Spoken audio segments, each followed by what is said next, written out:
우리에게 주시는 하나님 말씀은 구약 성경 출애굽기 32장 1절에서 6절까지 말씀입니다. 구약 성경 130년에 있는 출애굽기 32장 1절에서 6절까지.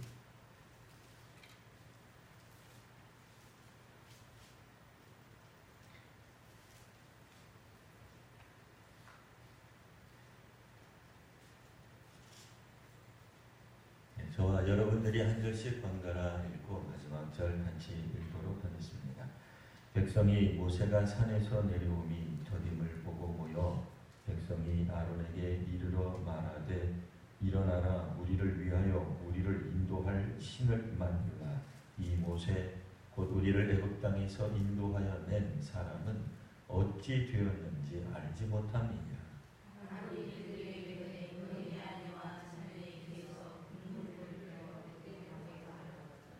모든 백성이 그 귀에서 금고리를 빼어 아론에게로 가져가되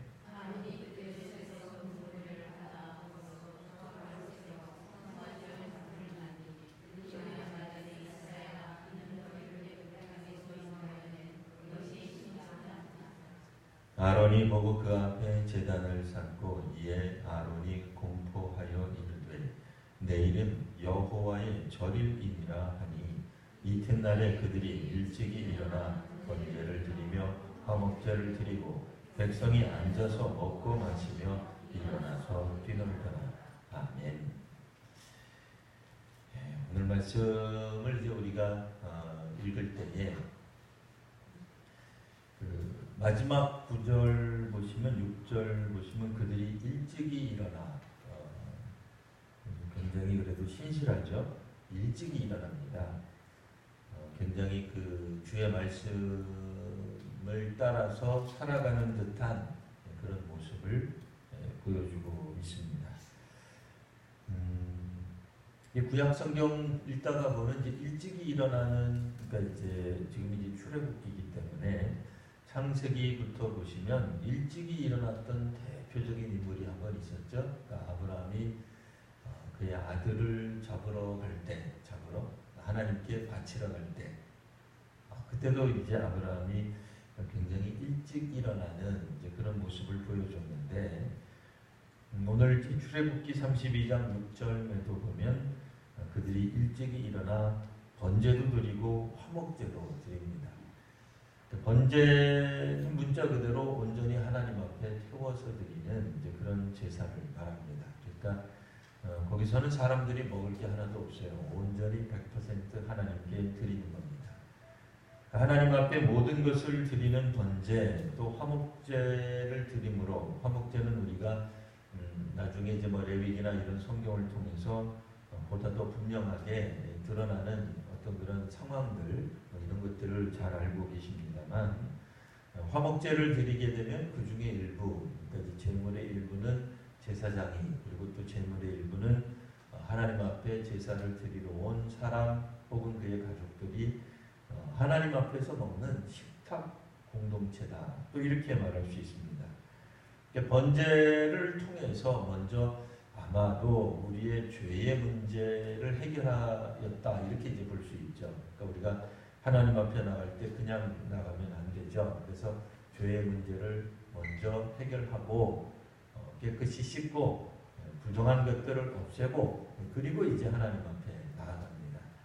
그 다음에 이제 하나님이 주시는 어떤 사명, 하나님과의 친교의 회복을 상징하는 이런 화목제를 드리게 되는데, 6절 한 절만 읽으면은 그다지 문제가 없어요. 하등 잘못된 게 아무것도 없습니다.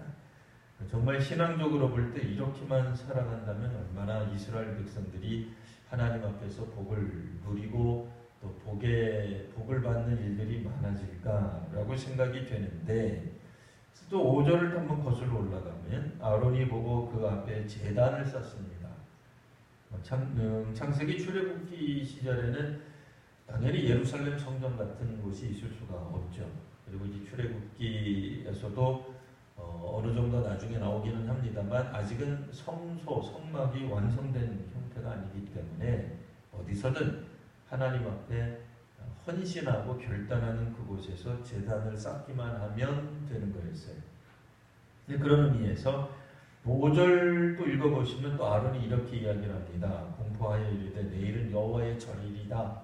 여호와 앞에서 축제를 즐기자. 이제 이런 얘기입니다. 그 기쁜 날로 갖는 거예요. 오늘 우리도 이 주일을 기쁜 날로 지키죠. 하나님 앞에서 뭐 구약적 개념으로는 뭐 안식일을 지키는 그런 마음으로 주일을 지키는 경우도 있긴 합니다만 또 뭐 안식일과 주일의 유사성과 달리 또 이렇게 또 차이점, 분명한 또 이 차이점이 있습니다. 이제 기독교인들 같은 경우에는 우리 그리스도인들은 주일을 꼭 뭐 안식일이라고 하는 개념보다는 일주일에 한 번 하나님 앞에 나아가는 거야 뭐 유사하다고 말할 수 있겠지만 예수께서 부활하신 날을 기념하며 이제 주 앞으로 나아가는 그러니 죽음을 극복하시는 환난과 고난을 이기시는 그러니까 주님을 만나러 나아가는 그런 날로서 이제 일종의 매 주일마다 작은 부활절을 경험하는 그런 어떤 느낌이 있는 거예요. 그래서 어떤 분들은 주일에 교회 나올 때 한 주간 동안 지치고 피곤한 몸을 이끌고 겨우 주 앞에 나왔는데 하고 말씀하시는 분도 있어요. 뭐 아주 틀린 말은 아닌데요. 집에서부터 일단 결단하고 오셔야 돼요. 나오실 때부터 눈동자가 이렇게 생기가 돋고 내가 이제 부활하신 주님을 만난다. 이런 어떤 신념, 뭐 신앙적 태도를 가지고 나오셔야지 일주일 동안 그냥 에너지를 다 소진해가지고 주님을 겨우 맨날 에너지를 가지고 죽지 않을 정도로 그냥 쓰러지지 않을 정도로 그냥 와가지고는 그냥 뭐 어미새가 그냥 먹여주는 음식을 먹고자 그냥 입만 뻐끔뻐끔 여는 아기새처럼 초신자는 그래도 돼요. 그럴 수 있어요. 얼마나 감사해요. 초신자가 매주일 안 빠지거나 거의 기적에 가까운 거예요. 근데 만약 항존직이 겨우 나와서 주님 그러면 아니 뭐 그럴 수 있어요. 뭐 항존직도 뭐 연약할 수 있죠. 뭐 우리도 뭐 넘어질 때 있고 우리도 약할 때 있습니다. 뭐 우리라고 뭐 안 아플 때 있겠습니까? 그러나 이제 그게 일상화되어 있다. 그러면 이제 좀 곤란한 거죠. 그거는 뭔가가 좀 잘못되어 가고 있는 겁니다. 그래서 이 여호와의 절일이다, 여호와의 축일이다. 그래서 주일은 내가 하나님 앞에서 기쁨의 날로 맞이하겠다. 라고 나오는 거예요, 벌써. 이 마음의 결정 자체가, 마음 자체가, 이 태도 자체가 다른 거예요. 5절도 마찬가지예요. 내일은 여호와의 절일이다. 여호와의 일종의 이제 축제하는 날이다. 절기다. 기뻐하는 날이다. 즐거워하자. 그 얘기예요. 그러니 제사를 드려도 번제에서만 그치는 게 아니죠. 하나님 우리 죄를 용서하여 주시옵소서. 우리 죄를 다 가져주 번제로만 끝나면 축제할 게 없잖아요. 뭐 먹고 마실 게 아무것도 없죠. 그러니까 화목제로 당연히 나가야죠. 근데 이제 문제는 이게 이제 한 구절 더 올라가면 이제 오늘은 거꾸로 읽고 있어요. 4절. 이 4절 그럼 도대체 그분들이 무엇 앞에서 제단을 쌓았느냐?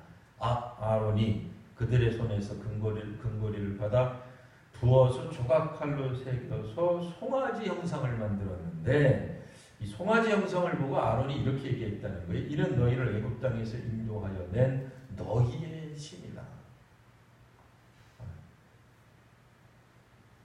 그러니까 우리도 아니고 너희 아무래도 뭐가 됐든지 간에 좌우지간 상관없습니다. 자, 여하튼 애굽 땅에서 인도하여 낸 우리들의 신, 그 신이 누구냐? 가만히 봤더니 송아지 형상이더라. 이 송아지의 출처는 금이에요. 금고리예요. 자, 그래 이 송아지가 속칭 금송아지다 라는 얘기죠. 뭐 금자가 빠져 있긴 합니다만 금송아지예요. 순금은 정말로 조각칼로 새기기가 쉽겠죠. 이때 18K, 24K 이러지 않았을 거예요.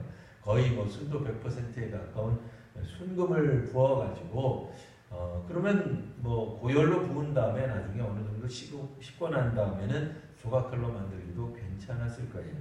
아론이 이렇게 잘 만들어줬어요. 왜 하필이면 또 송아지냐? 뭐 그런 것들은 뭐 다 뭐 애굽의 신이니 뭐니 다 그런 거 몰라도 돼요. 뭐 여기서는 뭐 그런 거 모르고 중요한 건 뭐예요? 이 신을 아론이 만들어냈다. 이 얘기예요. 그러니까 만들어낸 신 앞에서 갑자기 제단을 쌓더니가 되는 거예요. 자, 그러면 이 또 거꾸로 올라가야죠. 이 아론은 또 이 신을, 이 송아지 형상을 왜 만들었을까? 3절, 2절 이렇게 쭉 보시면 아론이 그들에게 말을 하죠. 아내와 자녀의 귀에서 금고리를 빼어서 내게로 가져와라. 그러면 모든 백성이 또 가지고 왔습니다. 자, 그러니 이 사람들, 모든 사람들의 마음을 모아라고도 말할 수 있죠. 마음을 받아라고도 말할 수 있습니다. 그러니까 많은 사람들이 지지한다고 해서 항상 옳은 것은 여전히 아니죠. 그 이야기가 오늘 성경에도 나옵니다. 뭐 우리가 민주주의의 근본적인 원리를 부정하자 그런 얘기는 결코 아닙니다만, 많은 사람들이 투자하고 많은 사람들이 동의하고 공감한다고 해서 그것이 신이 될 수 있겠느냐, 다시 한번 생각해 볼 여지가 있겠다 하는 얘기입니다. 자, 이제 오늘 말씀 이제 1절 거꾸로 올라와서 1절 보겠습니다. 백성이 모세가 산에서 내려옴이 더디고 있습니다. 그래서 백성이 말을 합니다. 우리를 위하여 우리를 인도할 신을 만들어내라. 모세는 우리를 애굽 땅에서 인도하는 게 맞긴 맞는데 지금은 어찌 되었는지 알지 못하겠다. 이게 이제 뭐 거의 뭐 한 40일쯤 지났을 테니까요. 모세가 죽었다고 생각을 한 것 같아요. 그러니까 40일이 되는 날 만들었는지, 뭐 우리가 39일부터 만들었는지, 뭐 그런 이야기가 뭐 지금은 당장은 뭐 오늘 본문 가지고는 우리가 알 수 없으니 뭐 며칠 날부터 했든지 간에 중요한 건 뭐예요? 백성이 왜 이런 어떤 반역을 꾀했는가를 보면, 그러니까 앞뒤 빼놓고 읽으면 어떻게 돼요? 이 모든 일의 근원은 누가 만들었어요? 모세가 만든 거예요. 잘못 읽으면 모세가 문제예요. 모세가. 아니 뭐 카톡이라도 보내든지, 네? 그래야 되잖아요. 뭐 문자를 보내든지 전화를 했어야지. 나 올라가서 잘 있다. 시내산 위에는, 시내산 정상은 비도 안 오고 구름도 맑고 깨끗하다. 뭐 그런 얘기를 해줬어야지. 시내산 밑에서 기다리는 사람들 입장에서 보면 얼마나 당황스럽냐 말이에요. 그러니까 올라가 놓고는 아무런 이야기도 하지 않고 연락도 하지 않고, 요즘 말로 말하면 죽었는지 살았는지 모르는 거예요. 한국 사람들 같으면 무소식이 희소식이다 라고 괜찮고 이제 괜찮았을 텐데, 이 히브리 백성들은 그렇게 생각하지 못했던 것 같습니다. 그러니까 모세가 올라가서 안 내려고 오니까 결국 그들이 스스로 우리를 위하여 우리를 인도할 신을 만들 계획을 세웁니다. 그러니까 이 요구를 아론에게 요청한 것이었고, 아론은 이 요구를 기꺼이 감당한 것으로 나타나고 있습니다.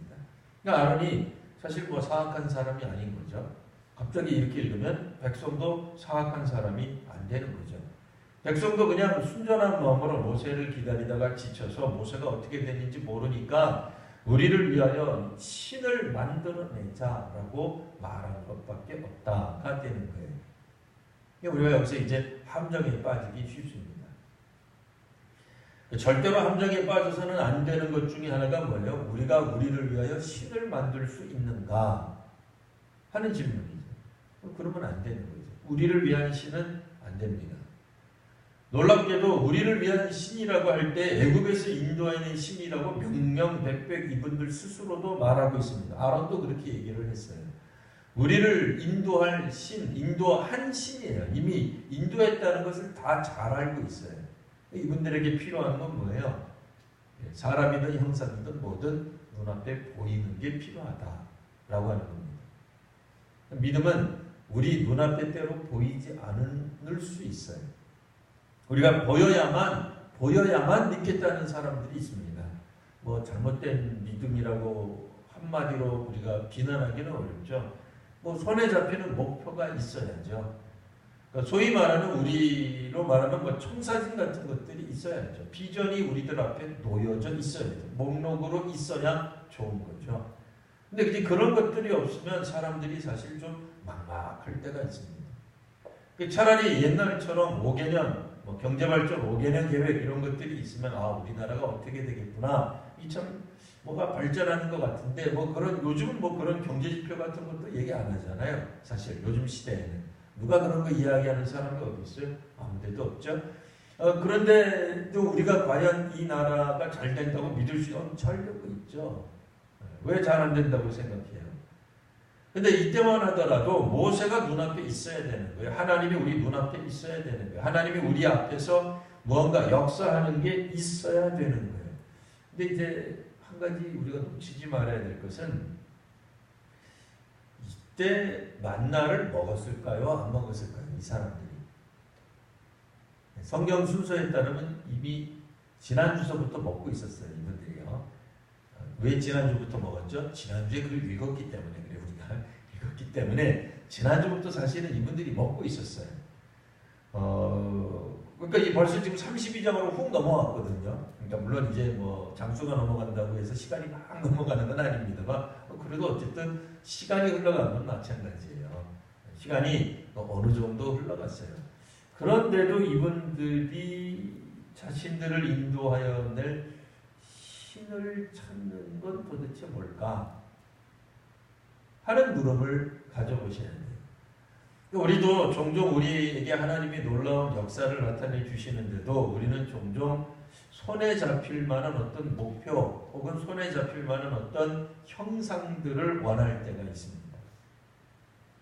하나님을 우리가 직접 만질 수 없는데 만질 수 있는 어떤 존재가 되기를 원할 때가 있어요. 사실 신앙은 우리들이 성공했다, 뭐 부흥했다, 그러니까 그렇게 사람들은 자꾸 출석만 생각할 수밖에. 왜냐면 그게 지표로 가능하기 때문에 그래요. 근데 우리의 신앙이 성숙하고 성장해 나가야 되잖아요. 우리의 신앙이.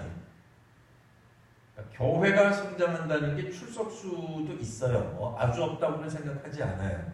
근데 교인이 출석 수가 줄면은 그 교인은 성령이 역사 안 하는 건가? 만약 그렇다고 한다면 성도님들의 신앙이 점점 약화되는 것도 그건 심각한 거죠. 성령이 점점 역사 안 하는 거죠. 근데 이제 사람들이 그런 것들에 대해서는 별로 관심을 안 가져요. 크게 걱정 안 해요. 교인 숫자 줄면 막 걱정해요. 주여 이 빈자리를 채워주시옵소서. 그래서 가끔씩 저는 유혹을 받아요. 어떤 유혹을 받냐면 이 교회 건물을 다시 한번 재건축을 해서 한 번에 1000명쯤 맞는 곳으로 바꿔볼까? 왜냐면 그게 보이는 목표라면, 그게 보이는 목표니까. 그러면 채우려고 애를 쓰실 거 아니냐 얘기예요. 근데 우리가 만일 신앙적으로 약화되는 것에 대해서 정말 걱정을 하신다면 이것도 우리 사실 걱정 많이 해야 돼요. 우리의 신앙이 옛날과 같지 않게 되는 거예요. 뭐 이를테면 세례받기 이전보다 세례받은 이후에 우리는 어떨 거라고 기대해요? 당연히 신앙이 고양되고 신앙이 넓어지고 깊어지고 헌신하는 일이 더욱더 많아지고 다른 사람을 위해 교회를 위해 하나님 나라를 위해 봉사할 기회나 봉사하고 섬기는 것이 더 풍성해질 거라고 기대하죠. 기도하는 시간도 많아지고 성경도 읽고 하나님이 나에게 말씀하시는 것도 듣고 그런 걸 기대하잖아요. 우리가 사명을 받고 안 받고 혹은 뭐 황존직으로 임직을 하기 전과 하기 이후를 생각해 본다면 그때 그 중요한 인생의 지표가 되잖아요. 당연히 임직받은 후에는 더 큰 헌신을 할 거라고 기대하는 거죠. 근데 만일 누군가가 세례를 받고는 시들시들해지고 서리 집사가 됐는데 된 순간부터 시들시들해지고 안수 집사가 되고 권사님이 됐는데 시들시들해지고 그 심각한 거죠. 그러면 안 되는 거잖아요. 그러면 그 성장하고 거리가 먼 거잖아요. 병이 든 거잖아요. 오늘 이 믿음의 사람들, 하나님의 백성이라고 알려져 있는 이 히브리 백성들이 사실 출애굽기 32장 정도면 우리가 출애굽기에서 볼만한 어지간한 기적은 다 경험하신 분들이에요. 이분들이요. 어지간한 그러니까 기적들은 뭐 아직은 그렇게 뭐 많이 죽고 그러지 않았어요. 뭐 물 보고 뭐 물을 주시오, 뭐 밥을 안 준다고 밥 주시오, 뭐 그러다가 몇 사람들이 뭐 죽었다, 아직 뭐 몇 명 안 죽었으니까 거의 그때 출애굽했을 당시 인원이 거의 있다 이렇게 생각하셔도 돼요. 그러니까 이분들이 애굽에서 나타나는 10가지 재앙 혹은 10가지 기적을 경험 안 했을 리 없고, 홍해가 갈라지는 경험을 안 봤을 리가 없고, 만나와 메추라기를 안 먹었을 리가 없고, 쓴 물이 단물로 바뀌는 역사를 경험 안 해본 적이 없다는 얘기예요. 구름 기둥과 불 기둥이 그들 가운데 역사하는 것도 애굽 땅 나오면서부터 이미 경험한 바 되었다는 얘기예요. 그러니까 이분들이 하나님의 임재나 하나님의 돌보심이나 하나님이 매일같이 공급하시는 은혜를 못 받기 때문에 송아지를 만들었느냐? 정말로 아무것도 본 게 없고 막연하게 하나님이 있는 거는 같긴 한데 모세가 없어서 정말 마음이 갑갑해서 모세 대신에 금송아지라도 만들어야 되겠다고 생각을 한 건가? 진짜로 그렇다 하더라도 안 되는 거지만 혹 정말로 그렇다 그러면 한 번쯤은 우리가 용서해 주든지 좀 덜 미워하든지 이렇게 할 수 있겠지만 이분들이 경험할 만큼 경험하신 분들이에요. 하나님의 역사하심, 하나님의 동행하심, 심지어는 하나님의 임재하심을 다 보고 경험했던 사람들이다. 사실 그렇게 안 하고 한국교회에서 세례를 받는 사람이 어디 있겠어요? 나는 하나님 모릅니다. 근데 왜 세례를 받겠어요? 나는 하나님에 대해 하나님자도 모릅니다. 성경 단 한 번도 한 구절도 읽은 적이 없습니다. 근데 서리 집사를 한다고요? 이상한 거잖아요. 그렇게 안 하잖아요. 나는 찬송가 부를 줄도 모르고 기도할 줄도 모릅니다. 그러니 나 예배 시간에 기도시키지 마세요. 그런 분들이 항존직을 할 리가 없잖아요. 기도할 줄 아는 사람이죠. 기도할 줄 아니까 항존직도 하는 거죠. 섬길 줄 알고 봉사할 줄 알고. 옛날 우리 한국교회로 말하자면 목회자 없던 시절이 왕왕 있었어요. 한 교회에 목사님들이 없던 시절이 있었잖아요. 불과 몇 년, 수십 년 전 우리 어려서 예배 드릴 때만 하더라도 그런 게 있었어요. 그럴 때 누가 새벽 기도 인도하고 누가 수요일 설교하고 누가 주일 오후 했어요? 집사님들이 권사님들이 다 했어요. 교회 앞에 교육 전도사가 어디 있어? 그냥 집사님들이 다 했어요. 청년들이 다 가르쳤다고요. 만약 이런 분들이 나는 믿음이 없습니다. 내 비록 안수집사고 권사지만 내가 뭘 기도를 하겠어요. 그러니까 겸손해서 하시는 말씀이라면 그건 상관없어요. 겸손하는 건 좋은 거니까요. 근데 나는 고정적으로 빼주세요. 그러면 이제 마음에 그 말을 듣는 사람들이 이번에는 상처를 받을 수 있죠. 왜 저러나? 나 때문에 속상해서 그런가? 예배가 마음에 안 드나? 우리 교회에 와서 기도를 못할 특별한 사연이라도 있는가? 정신이 없어지는 거죠. 혼미해지는 거죠. 오늘 우리가 하나님의 은혜, 하나님의 그 임재하심, 하나님을 개인적으로 경험한 적이 없다. 그거는 말이 안 되죠. 오늘 성경에 나와 있는 이 모든 인물들이 하나님을 직접적으로 체험하고 경험하고 알고 있어요. 그런데 왜 이런 현상이 벌어졌을까? 성경에는 답이 안 나와서 오늘 본문 안에서는 여하간 답이 안 나와요. 그래서 우리가 상상을 통해서 함부로 말하기는 어렵습니다. 그러니까 출애굽기 전체적인 내용을 통해서 다시 한번 또 살펴보겠습니다만, 그죠? 오늘 본문 안에서는 사람들이 그리고 아론이 이처럼 하나님 앞에서 엄청난 신앙적 과오, 신앙적 잘못을 저지르는데 놀랍게도 이분들은 뭐라고 결론을 내려요? 우리는 내일 여호와 앞에서 첫째 날을 지내자 하고는 하나님 앞에 올려드리는 그 모든 행위들을 다 하고 있어요. 그러니까 그 이분들 마음 가운데는 사실 그렇게 뭐 별로 회개할 게 없을 것 같아요. 뭐 하나님 완성기자고 한 적도 없고 애굽에서 우리를 구원해낸 신을 만들자고 한 것뿐이지 뭐가 우리가 잘못됐는가 이렇게 생각할 수도 있잖아요. 근데 별로 양심의 가책이 안 느껴질 수도 있다는 거예요. 신앙적으로 내가 뭐가 잘못됐는지 잘 모를 수도 있어요. 뭐 이분들을 변화하자는 얘기는 아니에요. 변화하자는 얘기는 아닌데 정말 이분들이 별로 감각이 없는 것 같아요. 그러니까 무감각한 것 같아요. 하나님을 그렇게 경험하고도 하나님에 대해서 하나님이 뭘 원하시는지 하나님이 무엇을 기뻐하시는지 여전히 모르는 상태에서 심지어는 금송아지를 만들어 놓고 천연덕스럽게 말을 하기를 내일은 여호와의 절일이다. 왜 그런 말이 가능해요? 금송아지가 여호와이기 때문에 그래요. 다시 한번 뒤집으면 여호와가 금송아지 형상으로 우리에게 있기 때문에 그래요.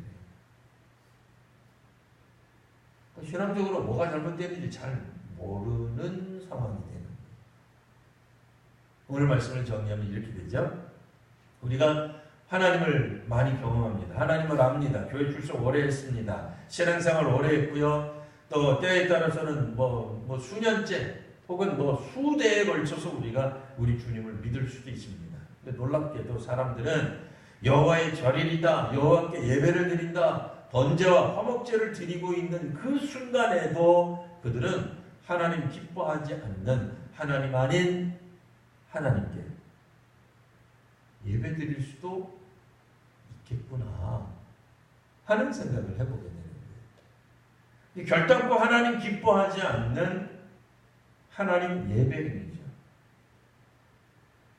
그런 의미에서 저는 예배가 회복되어야 된다는 말에 100% 동의합니다. 예배는 정말로 회복돼야 돼요.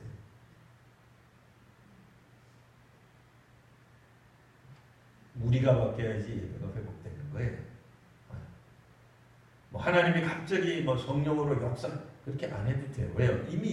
이미 받을 만큼 하나님 은혜를 받고 있고 하나님 경험할 만큼 경험을 충분히 하고 있는.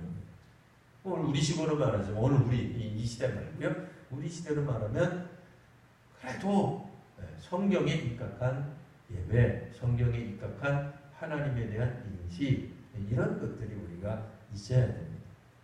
그렇지 않고 우리가 그냥 세상적으로 생각하고 사실 구약적 개념을 그러니까 구약 시대 때, 그러니까 지금 이 시대죠. 출애굽기 시대 때 환경으로 보면 이거를 사람들은 우상 숭배라고는 별로 생각하지 않았을 것 같아요. 이분들 변화해 주는 건 아니에요. 근데 이 시대에 워낙 이런 것들이 워낙 지천에 널려 있었기 때문에 그 신을 섬긴다고 하는 것은 이런 식으로 형상을 가져다가 그 형상 앞에서 절하는 것이라고 반드시 사람들이 자연스럽게 생각했을 거예요. 이거를 뭐 이상하게 생각하거나 우리가 뭐 불신앙적 행동을 하는 거야 부르르 떨고 하나님을 우리가 무시하는 행동하는 이렇게 생각 안 했을 거예요. 근데 그게 자연스러운 거예요. 그러니까 뻔뻔하지 않아요. 우리가 볼 때는 우리는 이제 제3자니까요. 우리가 후대 사람이니까 우리가 볼 때 굉장히 뻔뻔하잖아요. 나중에 모세가 와가지고 아니 아론 왜 이랬습니까? 그랬더니 아론도 막 눈 똑바로 뜨면서 성경에 그런 표현은 없어요. 근데 제가 읽기로는 눈 똑바로 뜨면서 아니야 내가 안 만들었어. 이 금붙이 집어넣으니까 지가 확 튀어나온 거야. 그래가지고 이 금붙이의 기적을 얘기해요. 이 아론이 나중에 이 금이 뜨고 하면서 확 튀어나왔는데 봤더니 금송아지였더라 이렇게 얘기를 해요. 이 신이 이렇게 만들어져. 근데 오늘 성경 그렇게 얘기하네요. 자기가 이렇게 목공을 하듯이 자기가 세공을 해요. 본건이 있어가지고 자기가 세공을 한 건데 나중에 얘기할 때 그렇게 얘기 안 해요. 그러니까 뭐예요? 그러니까 그런 거 이런 자기의 행위를 굉장히 신앙적 행위로 여겼다는 거예요. 그러니까 종교적 행위로 여긴 거예요. 굉장히 신성하게 생각한 거죠. 오늘 우리도 자칫 잘못하면 우리가 하는 모든 행위는 종교적이기 때문에 신성하다고 생각할 수 있어요. 종교적 행위는 맞죠. 종교심을 담아서 하는 거니까, 예, 그 신앙심을 담아서 하는 거니까 종교적인 행위는 맞는데 하나님 기뻐하시는 행위는 아닌 거예요. 그러니까 그런 의미에서 우리가 어떤 형태든 종교적 마음으로 하면은 다 괜찮은 거냐? 아니다라고 볼 수 있는 거죠. 그러니까 점점 우리가 신앙의 깊은 곳으로, 깊은 바다로 항해하기 위해서는 이전에 가지셨던 뭐 행위, 뭐 우리가 가졌던 게 뭐 잘못된 건 아니에요. 근데 이제 조금 더 깊게 들어가시려면 초급에서 이제 중급으로 가고, 어떤 분들은 중급에서 고급으로 가는 거고요. 어떤 분들은 고급에서 고급 이후 1단계로 또 들어가시는 거예요. 그러니까 모든 사람들이 계속해서 자신들이 가지고 있는 그 신앙보다 사실은 더 깊은 곳으로 나아가셔야 돼요. 이 정도면 됐겠거니 하고 거기서 신앙의 항해를 멈추시면 안 돼요. 그러니까 조금 더 깊은 곳으로 나아가시기 위한 것으로 할 때에 하는 첫 번째 관문이 바로 오늘 읽은 모든 종교적 행위가 곧 하나님 기뻐하시는 행위는 아닐 수도 있다. 약간 부정적으로 말씀드려서 죄송하긴 한데요. 긍정적인 어투로 말하면 하나님 기뻐하시는 방식으로 예배할 때 하나님이 기뻐하신다는 거예요. 그게 바로 예배의 회복이에요. 하나님 기뻐하시는 방법으로 주일에 교회에 출석하시면 예배가 회복돼요. 하나님 만나시고 오시는데요. 어떤 측면에서 보면 그러니까 전도받는 시기가 아니라고요. 예배는 하나님을 노래하고 기뻐하고 하나님을 찬양하기 위해서 오는 거예요. 물론 목회자의 설교나 혹은 찬양대 찬송을 들으면 오늘 찬양대 열심히 준비했구나. 오늘 기도 준비한 장로님, 집사님, 권사님이 기도 좀 준비했는데 좋아. 이 목사님 오늘 설교 좀 준비했는데 원고도 안 보고 하네. 조교회 목사는. 우와. 어떤 분들은 그거 좋아하는 분도 있고요. 어떤 분들은 그거 싫어하는 분들도 있어요. 우리 교회 다 아시죠? 제가 원고를 그다지 준비를 못해요. 이유는 시력이 나빠서 원고가 안 읽혀요. 안 읽혀서 하는 거지 원고를 안 쓰는 건 아니에요. 쓰는데 원고가 없어요. 없는 이유는 모여서 그래요. 어쨌든 어떤 분들은 원고를 읽는 게 정성스럽게 설교한다 이렇게 보는 분도 있어요. 근데 어떤 분들은 영빨이 없게 목사가 말이에요. 성령께서 주시는 대로 다 선포해야지. 그거를 원고를 붙잡고 우리 쳐다도 안 보고 그냥 원고만 보고 설교한다고. 근데 어떤 교회는 왜 목사가 나를 쳐다보고 설교를 하냐고, 나 들으라고 하는 거냐고 또 싫어해요. 그러니까 싫어하려면 다 싫은 거고요. 좋아하려면 다 좋아하는 거예요. 근데 거기에서 자기의 은혜의 포인트를 잡는 게 다 잘못됐다 그 얘기예요. 예배는 본인이 하나님을 찬양하기 위해 오는 거예요. 예배 때 앉아가지고 나를 한번 기뻐하게 해봐라. 근데 무슨 예배 회복이 일어나요? 안 일어나요. 백날 해보세요. 안 일어나요. 일어나는 게 기적에 가까워요. 물론 하나님이 역사하시죠. 그런 순간에도 그와 같은 마음에 품은 사람도 붙들어 주시기야 하시겠지만 기본적으로 하나님께 나아가는 거예요. 오늘 그러니까 적어도 오해하지 말고 적어도 아론이 맞는 비슷한 소리를 했다니까요. 내일은 여호와의 절일이다. 그러니까 사람들이 어떻게 해요? 일찍이 일어나 준비하잖아요. 얼마나 신나면 일찍이 하는 거야. 이게 싫으면 일찍이 오지도 않아요. 좋으니까 일찍이 일어나가지고 번제도 드리고 화목제도 드리고 얼마나 사람들이 그 다음 구절 6절 하반절 백성들이 앉아서 먹고 마시고 일어나서 뛰놀더라. 우리는 모이면 기도하고 흩어지면 전도하자. 이 백성들은 앉으면 먹고 마시고 일어나면 뛰놀더라. 이렇게 돼 있는 거예요. 이거 되게 신나는 거예요. 이거 엄청나게 신나가지고 여호와 앞에서 축제를 벌이는 거예요. 그게 사실은 예배예요. 사실은 하나님 앞에서 기뻐하는 그게 예배예요. 다윗처럼 자신의 옷이 올라가면서 오르고 기뻐, 그게 예배예요. 그게 찬송이란 말이에요. 그러니까 조금 부정적으로 약간 묘사되는 측면도 있지만 그런 게 있잖아요. 뭐 하가리 복음을 뭐라 그런 건 있긴 하지만 근데 사실은 그게 예배거든요. 그게 찬양이에요. 그러니까 오늘 이 말도 이분들이 하나님 앞에서만 제대로 했더라면은 정확하게 하는 거예요. 이상하게 하기는 했으나 예배의 원형에 가까운 태도는 보여주는 거예요. 하나님 앞에서 안 하는 게 문제지. 그러니까 종교적으로는 잘한 거예요. 하나님 앞에서 안 해서 문제지. 오늘 우리가 그런 측면에서 다시 한번 우리의 예배가 무엇인지 한번 이렇게 묵상해보고 또 돌이켜보는 시간들이 되시기를 바랍니다. 기도하겠습니다. 거룩하신 주님, 오늘 주께서 저희들에게 함께하여 주시니 감사합니다. 주의 말씀대로 살아가는 믿음의 사람들 오늘 저희가 되게 하여 주옵소서. 예수님 이름으로 기도합니다.